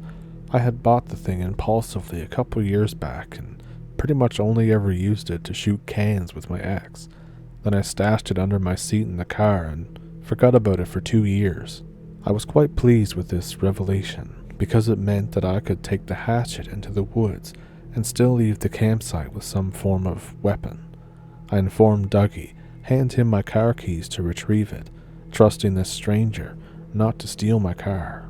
After a few minutes, Dougie returns. He hands me my pistol and keys. The gun is dirty and, sticky from being neglected, but we have baby wipes. I clean it off and decide that we should probably make sure it still works. There are 8 pellets in a 10-round chamber. I think it could be worse. I have Emma watch what I'm doing as I remove the safety and cock the hammer. I aim at the woods and pull the trigger. It seems to work fine. As I realize that we're about to go off into the woods with weapons, I get this sense of dread. I hand Emma my gun. I go back into the tent and tell my son that I love them in case I die. The baby is fast asleep, but the dog is wide awake. I exit the tent, pick up the hatchet off the ground. Ben is holding the barbecue pitchfork nervously. He says he intends to use it as a weapon. I tell them, if anything starts coming out of those woods, don't try to be a hero. Send Callie to it. It could just be Nebraska coming back, and if it's not, well, she'll give you time to grab the baby and get away. If we're not back in 90 minutes, just go. I mean it. Take the baby and get the hell out of here. Emma is not happy about this idea. I give Jocelyn my keys anyways, and I assure her that I can always just pack our stuff up with Dougie and get a ride out of here with him later. So Dougie and I finally head into the woods. It's honestly nothing spooky for about an hour, but there's no sign of the dog. I'm disappointed that we couldn't find him, but part of me still hopes that he just may have made his way back while we were looking for him. He hadn't exactly been gone that long after all. We decide to head back before the others get worried and leave without me, because I was freaking out and told them to. So then we hear a rustle in the bushes. I call out, "Nebraska?" Dougie aims his gun steady in the direction of the sound, and then there's another rustle in the bushes from the opposite direction. Dougie spins around again. I'm getting a little spooked now. I say, let's just go. And then there's another sound, way off in the distance, much deeper into the woods. It's a human baby crying. In fact, it sounds exactly like my baby. I'm frozen. You hear that? Dougie gulps. Yeah, I do. I'm very tempted to follow it. My mind races with thoughts of a bear or a pack of wolves ambushing our camp and hauling my son off into the night. But I don't think they would have gotten that far ahead of us without us hearing him cry before now, even if he survived such a thing. We turn around and just get out of there, but I am deeply disturbed. I need to get back now. I need to know that everything is okay. We break through the tree line, and there's Nebraska. He's sniffing around behind the tent like he's going to pee on it. Callie must still be inside. The others don't seem to have noticed that he came back. I say, "Hey, stupid dog, what the hell was that all about?" I'm so relieved that I forget all about the spooky baby crying. That, or I convinced myself that it was coming from one of the country houses, and I was just imagining that it sounded exactly like my kid or something. I don't know. But in that moment, I can tell you I didn't care. I was just happy to see Nebraska and the others all in one place. I sat down back in the sand, trying to relax. Jocelyn drifted in and out of sleep on Ben's lap, while he and Emma chatted with Dougie and Nebraska, just sat there, staring at the fire like an idiot. I take a puff off a joint, and then I remember the spooky baby crying, and I say, I think maybe we should just probably go home. Emma and Ben press me, but I don't give them a straight answer. I just keep saying I don't feel good anymore, and all that sketchy shit. I don't mention that I'm still kind of drunk, but honestly, I was just so uncomfortable that my own level of alertness was literally the least of my concerns. Sticking around to find out whatever the hell that was in the woods, that there was a real risk here. Ben knows me so well that I think he pieced together that something in the woods must have shook me, that I was serious, so he gave in and backed me up, eventually agreeing that we should go. I'm not quite spooked enough yet to just leave all of our stuff behind, so we start cleaning up. As soon as Emma opens the tent door, Callie lunges out of it. It was like she was a mountain lion or something. She actually pounced on Nebraska, knocking Emma aside like she didn't even see her in the way, and it was brutal. See, there are guard dogs, and then there are attack dogs. Guard dogs are protective, loyal, and disciplined. Attack dogs are barely contained, vicious. And what Callie did was a vicious attack. She went right for the jugular. I think she got it too, because he started spurting blood from his neck, and then there's a lot of yelping and snarling for like half a minute. Everyone is horrified, especially Emma. She screams and cries, retreats into the tent. The baby is waking up and joining her as he lets me know that he's okay, that Callie didn't hurt him. Not that it even occurred to me in the first place that she might have. At this point, I have no idea what the hell's going on, and I reach for my gun, that Emma left on the ground. Nebraska's bleeding bad and frantically fending off Callie. They're rolling around in the sand, and it's just becoming stained red. For a second, he manages to get the upper hand and pushes her off, staggering them both. Callie almost knocks the tent over, but doesn't miss a beat. She jumps up and tackles Nebraska right into the fire. She leaps out from on top of him, almost gracefully, but doesn't stick the landing. It was probably for the best, though. Her underside had caught fire just a bit, and the thudding into the sand put it out quickly. This is the part of the story where shit changes to defy any rational explanation. Even now, I'm kind of shaking just writing it. This is when we realize that whatever this thing is not Nebraska. It becomes very apparent that this is clearly not my dog. It stands up on its hind legs, lets out this unholy effing screeching. It's a wail that I swear was so loud you could have heard it all the way across the bay in New Brunswick. It's engulfed in flames, and its back is turned to us, so it's facing Callie, but I can tell that its shoulders have also been pulled back almost into a more human-like position. And then there's 2 gunshots. Between that thing screaming and now Dougie popping off gunshots 2 feet away from my head, my ears are ringing now, and I can't tell if it's screaming or what, but I saw its head cocked to the side when the bullet connected.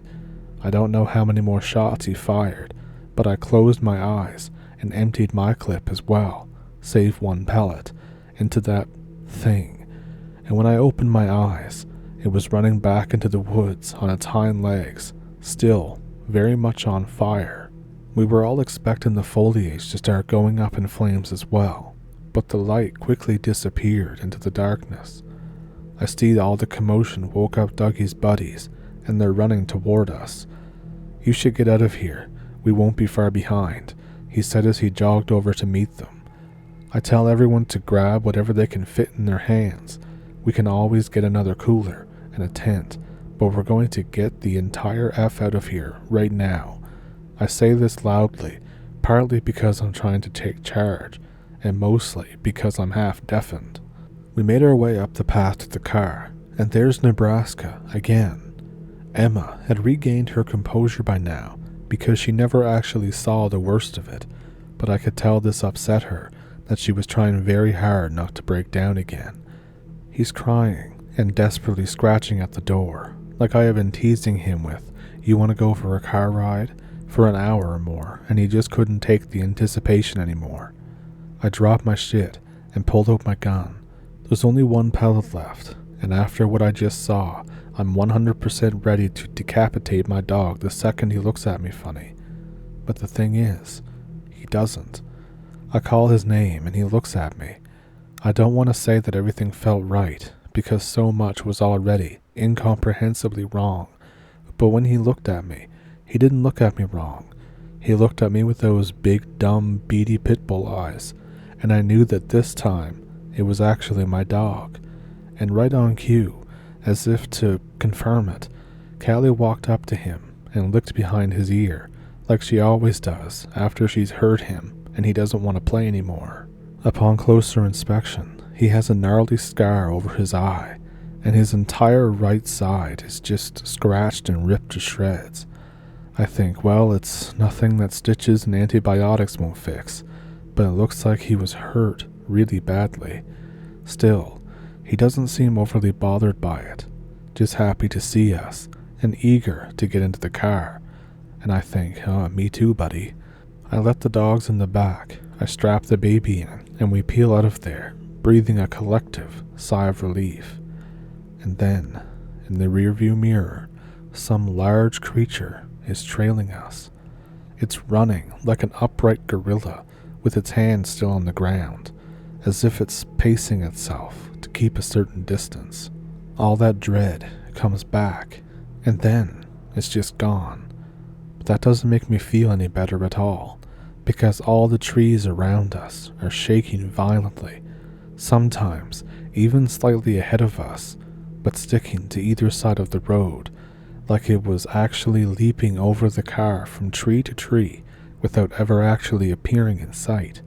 I'm pretty much sober at this point, and doing 90 on a road you really shouldn't go for 30 on. Everyone's crying. We clear the dense part of the woods and get to the part where there are houses, and the thing starts to back off. Not all at once, but shortly thereafter. The rustling stopped and the air just felt less tense. We seemed to have lost the thing. We hit the end of the street and make a left turn onto the main road back towards the highway home. There's someone just standing in the middle of the road. My headlights shine right into his eyes, but he doesn't blink. He just stood there with this absolutely nightmare-fueled twisted smile that I'll never forget. It looks like Dougie. Of course it is. And now we're playing chicken. There's no possible way that he could have gotten so far ahead of us without passing us in his own car. Basically, I'm fresh out of Nope, and I make an executive decision. I put the pedal to the metal. Emma says, "Oh God, no, what the F?" I hit this unholy entity with my car and don't look back, but Ben does. He stops and pauses. He says there's nothing there. It's like it just disappeared. But I'm definitely worried that this thing is hanging on underneath the car, but I keep that to myself. I feel like that everybody's thinking it too anyways. I just keep driving. We make it to the highway, and about 40 minutes out, we see a well-lit parking lot just off of an exit ramp. It's a truck stop and a McDonald's. Both of them are open 24 hours. I clutch my gun and open the door, half expecting to be instantly dragged through the pavement and directly to hell, but it's clear. Cautiously, I crouch down, verified that there was in fact no one, no monster, underneath the car. I'm fairly certain now that we are finally safe. We're all shaking, so I took the last of the weed that we were saving for some other time, and I passed it around. I also let the dogs out to check over them as well. I could tell they've had a long night too. And I noticed that Nebraska is limping. Kind of bad actually. So getting him medical attention is bumped up on our priority list. I asked the guy working the gas station, and he says that there is an emergency animal hospital just a couple towns over that deals mostly with cattle, but could take a look at him. We hit McDonald's before getting back on the highway, and of course, just to top everything off that we have been through, their ice cream machine was broken. Anyway, the vet stitches Nebraska up, gives him some painkillers and antibiotics, but his leg is broken, and we get told that we'd be better off getting him taken care of at our actual vet. We finally make it home. The sun is up. We don't even bother trying to sleep. We wait a couple hours for our local vet to open up. She puts his leg in a cast, but also tells us that he's now blind in his right eye, and that's pretty much the end of this. Sorry it's a little anticlimactic, but it's all true. So that was pretty crazy, wasn't it? If you liked the video, then be sure to like and subscribe, and hit the notification bell and all that good stuff. And if I had to take a wild shot in the dark as to where this took place, it mentioned the bay, and it mentioned this secluded beach, so I'd have to guess Sandy Cove, or somewhere maybe around the Bay of Fundy, but I could be wrong. That's just a shot in the dark. But I hope you did enjoy the video, and I hope you enjoyed this crazy encounter from Nova Scotia. If you have a story of your own, I have an email in the description below that you can send it to if you'd like to. Down there as well is a PayPal and a Patreon if you would like to support the channel that way. And of course, super thanks here on YouTube. And with that, I thank you for pulling up a stump with me. Remember to follow the 3 H's of the channel, and I'll see you in the next one. Thank you for watching.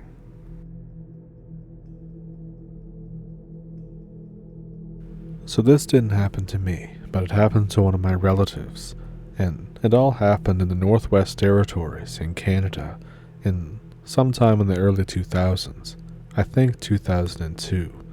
The closest town was around 30 miles away, and no, I don't know what town it was, but I will tell the story from his point of view and how he would tell it. So I was 19. My dad tells me that my granddad passed away, and after a while, we figure out that he left me his old cabin. I thought this was really weird because we never really talked. We barely knew each other, but we figured it's because that me and him were the only real outdoorsy people in the family. I never actually went there, but my granddad lived there for a few years apparently. He was a super off-grid guy, absolutely hated and despised the government and loved the wilderness, some hardcore survivor type stuff. He had a lot of guns and served in Korea and loved shooting. He left a note with the will for me about the cabin, with the location, etc. It surprises me when I go on Google Maps to check out the cabin to see if I can see it, but there's no path visible to this cabin, but it is in a big-ass field. My dad convinces me to head out there. He tells me that it should be fun, and it would be great to do in remembrance of his dad. So I figure I'll take some friends, since it's not that far from where I live, only a few hours by car. So I finally get to heading out there with two buddies, Carter and Jay. Now, I'm not the richest person, so I just bring an old-ass Lee Enfield that my granddad gave me for my first gun. Now Jay is kind of the weird guy in the group. For some reason, he shows up dressed as what looks to be something from Mao's China, and we all make fun of him, calling it a Halloween cosplay, but, he's still a good guy. Carter is much more normal, and just brings an old 308 bolt action. So we drive for about 3 hours from starting destination before we reach the old road to head to the cabin. I can hardly see because it's nighttime and it's snowing. The only lights we have are the headlights, the stars, and there's no moon, nothing else. We finish the drive down this old dirt road, and the cabin gets illuminated by the headlights. The place is actually way bigger than I figured it would be. Think like a 2-story house, but it's a cabin, and it's all made out of wood. I figured that it was just an older picture that I had, and that Granddad did some heavy renovations or something. So we offload all of our stuff and head inside. There's no power, just a few candles. We brought a bunch of lights and a generator in the back of the truck. So we leave the generator outside, gas it up, and start hooking up the lights. We get inside of the house and done in about 20 minutes, and we decide that that's enough for the night. There's only 2 bedrooms. Carter decides to sleep on the couch in the front room. We all decide to head to bed. I take the room that used to be my granddad's, while Jay goes to the guest room. The room is pretty dusty, but it's pretty comfy. I set up all my stuff inside and put my old reliable Enfield up against the nightstand and head to bed. I switch off the lights and I fall asleep. I wake up to Jay, still in his weird cosplay costume gear in my room, shaking my shoulder. I wake up thinking, man, what the hell do you want? He says, bro, I just heard something crunching in the snow, and the generator went off. I tell him that it's probably just a coincidence, but in my head, I'm thinking, oh shit, there's totally a person out there. I think to myself that it's probably somebody just screwing with us, or maybe a homeless person trying to get us to leave so he can sleep in the cabin. I ask him if he saw anything out the window since we placed the generator right outside of his window. He says, no, screw that, I'm not looking out my window when there's something out there. I call him a dumbass, and I tell him to come outside and turn the generator back on with me. He says, I'm not going out there, I'll wait till morning.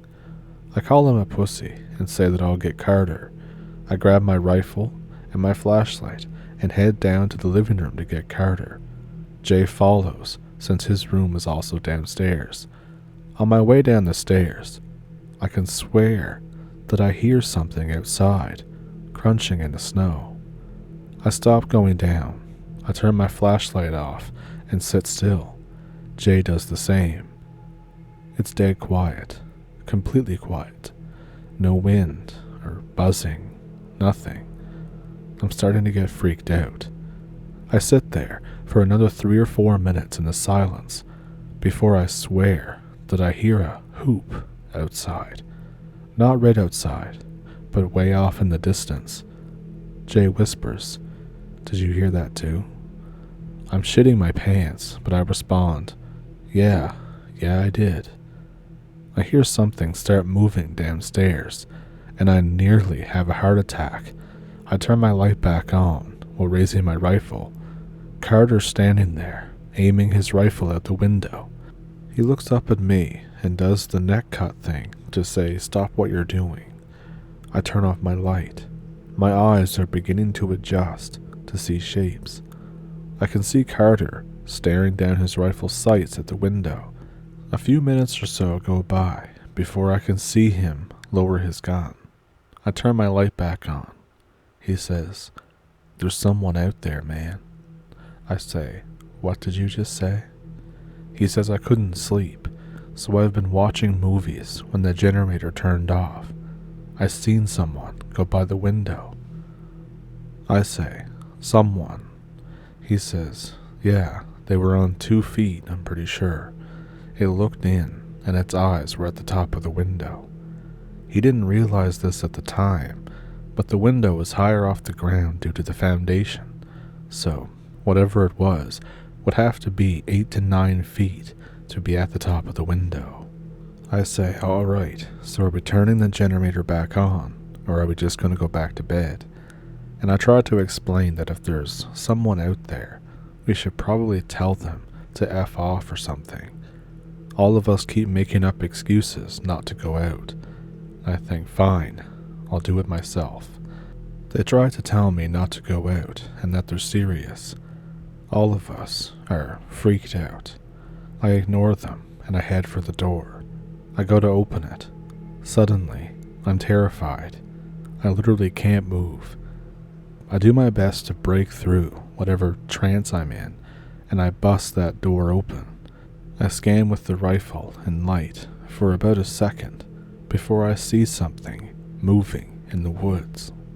Now, you have to understand that there was a solid 250 feet of field, and I had one of those spotlight things, and all it did was illuminate the tree line, and I saw it from 250 feet against the trees and the snow. It was pitch black, not like a dark gray, not just dark, like the whole tree line into the abyss. You know that paint that is like void black or something, so dark it stands out even against other blacks. It was like that. The thing stops, and I see it crank its head toward me. I raise my rifle to it. I have a scope. I look through the scope. My heart drops. This thing is moving toward me and has probably already crossed 75 feet. I fire. The thing stops dead in its tracks. I can see it way better now. It's still void black, but I can see that it has some kind of weird fur. Its eyes are yellowish from what I could see.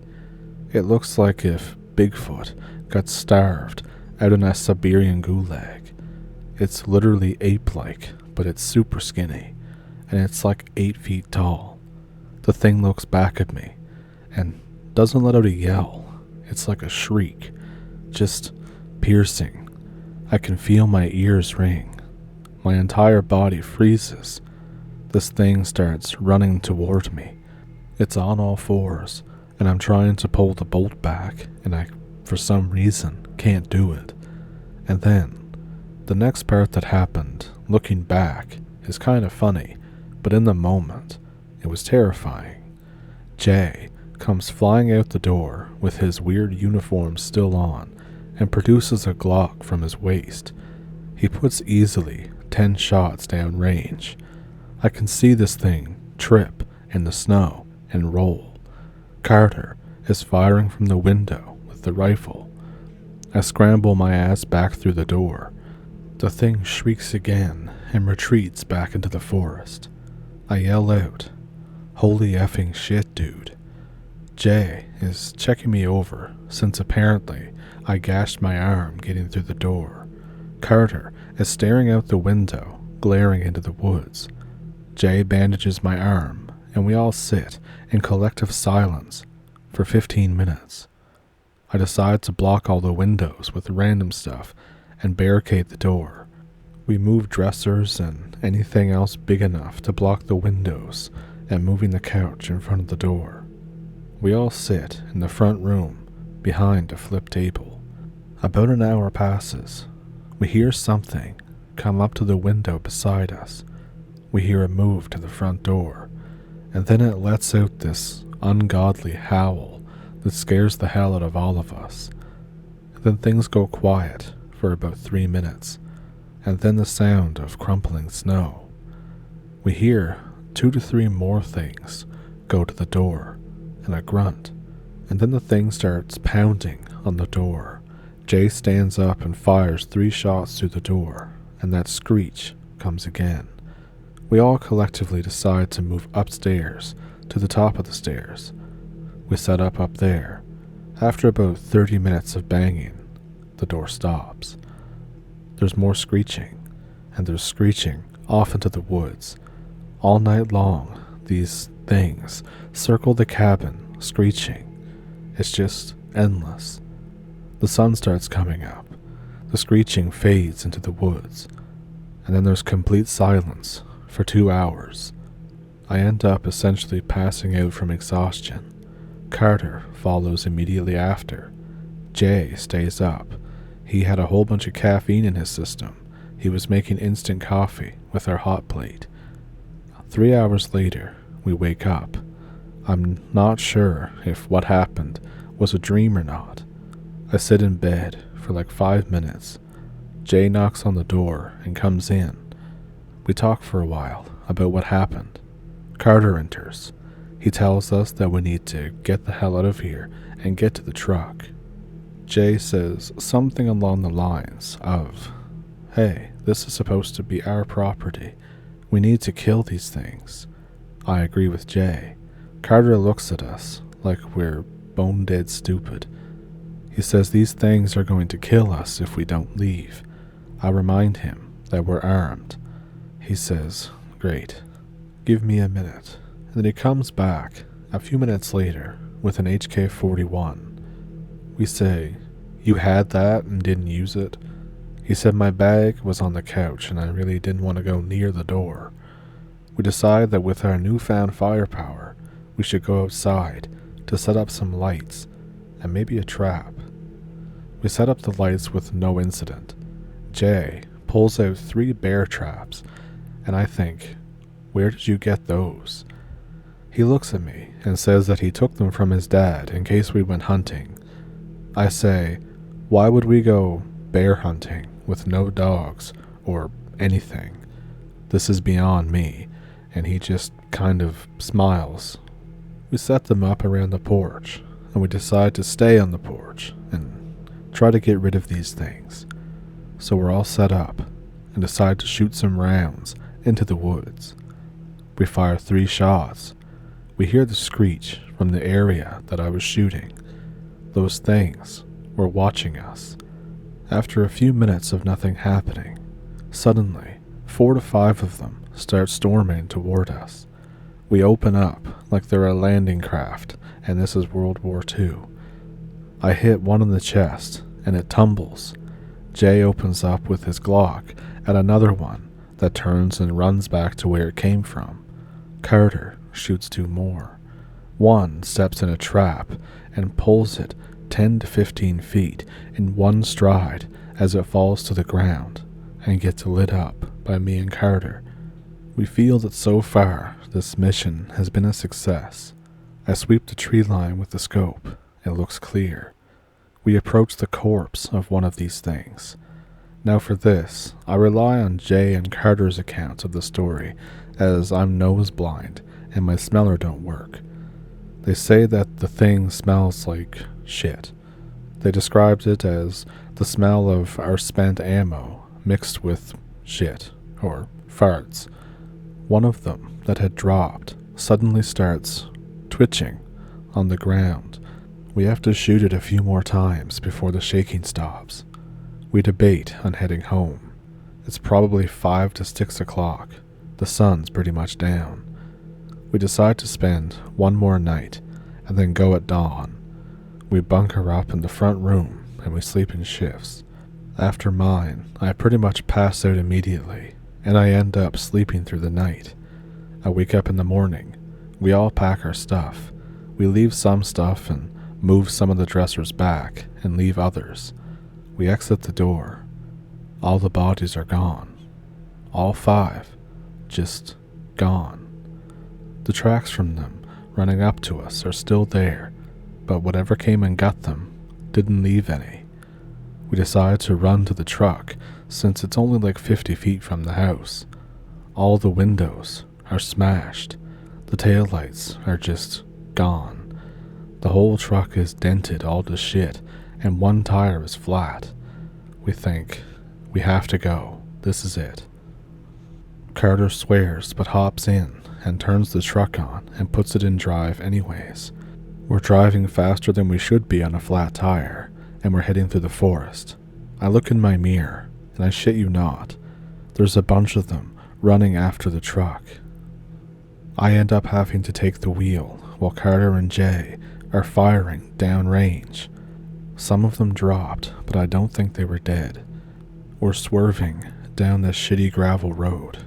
They aren't quite as fast, but they're keeping up. We're all terrified. We breach the turnoff and get on the highway, and we increase our speed to as fast as we can. It felt like the truck was going to explode. The things don't follow us onto the highway. A while later, we arrive into a town. We get pulled over by the one cop on the highway. Everyone freaks out and tries to hide the guns. The cop looks pissed. He says, "What the hell do you guys think you're doing driving that fast on this highway? It's icy as hell out here." I try to explain to him what just happened, but it all comes out as a blubbering mess. We expect to get arrested for being high or on some kind of drugs, but the cop gets quiet. He says, "You must know the guy who lived at the cabin, don't you?" I say, "Yeah, he was my grandpa." The cop looks back down the highway and then back at us and just says, "I'll get it dealt with. We'll clean it up. I'll give you a call when it's all done." I think, what? No ticket or anything? But we say, yes sir. He tells us to get the hell out of his town and says that they follow scent and the cops don't want people to get freaked out by them. We agree. We drive at a more moderate speed all the way out of the province, only stopping to fix our tire and to get gas. We head back home, and after a while, meet out at our hangout spot. We discuss what happened.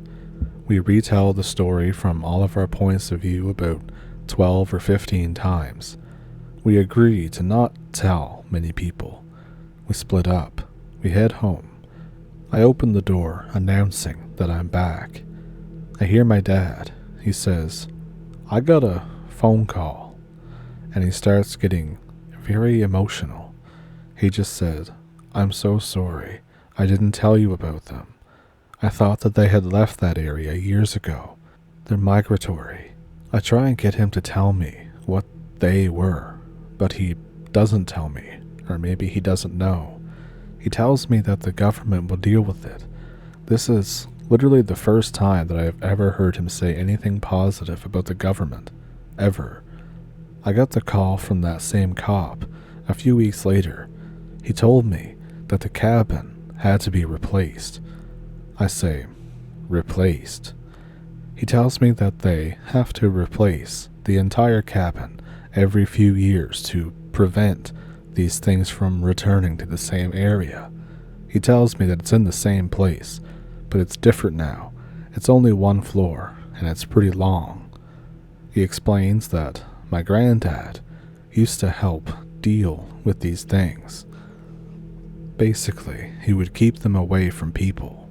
He gives me some specific name for what these things are, but I don't really remember what it was. I always had trouble pronouncing it. He tells me that they aren't human, that they're some kind of weird animal-like thing, and I think, well, no shit. He wishes me luck in my future endeavors. I return the wish. This was all over 20 years ago. He's told me this whole story more than once, so I hope I got it right. And he says that he's been there quite a few times since then, and at least 2 times, the whole cabin was different.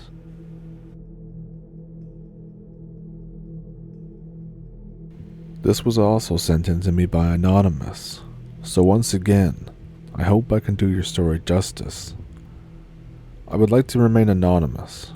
This happened several years ago, back in February of 2001. My friend, who I will call Jake for privacy reasons, invited me on a long weekend trip to a remote cabin his uncle owned in northern Saskatchewan, and I agreed to join him.